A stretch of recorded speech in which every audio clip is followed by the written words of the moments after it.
The rustic Italian kitchen is a common vision for where spaghetti with tomato sauce was first made, but that vision doesn't match reality. You can't go back too many centuries or one of the key ingredients won't be there. And in Italy you'll rarely find thick tomato sauce served with delicate spaghetti. Tomatoes didn't make their appearance in Italy or anywhere else in Europe, Asia, or Africa until a few centuries ago. They originated in South America around the year 500, descended from the nightshade family, along with some other common foods like potatoes, peppers, and eggplants. They eventually made their way north to the Aztec Empire in what is now Mexico, where they were cultivated alongside tomatillos, their cousins in the nightshade family. When the Spanish dropped by for a visit, they took an interest in the various crops the Aztecs had cultivated, including tomatoes and tomatillos. Not paying attention to the difference between the two, they just called both tomates before hauling them back to Europe. While the tomato was readily adopted and planted for ornamental purposes once back in Europe, the tomatillo never really caught on. The tomatoes first introduced in Europe bore little resemblance to the big, bright red versions known today. Instead, they were yellow and small, similar to cherry tomatoes. As a result of their color, they are still called pomodoro in Italian, meaning golden apple.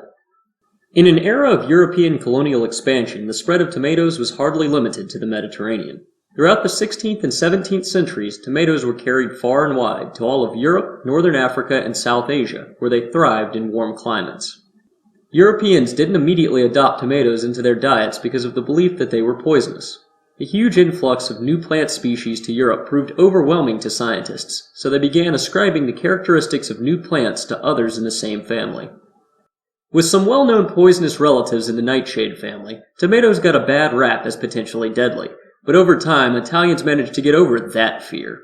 As Europe got over the fear that tomatoes could kill, they began to pop up more and more in Italian cooking. One account from as early as the late 16th century describes tomatoes being eaten with oil, salt, and pepper.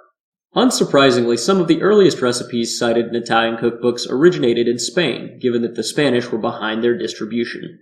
At the time, Italy wasn't one unified country, but a collection of regional states with their own cultures and cuisines. For instance, various regions had their own version of ragu, meat sauce usually served with pasta.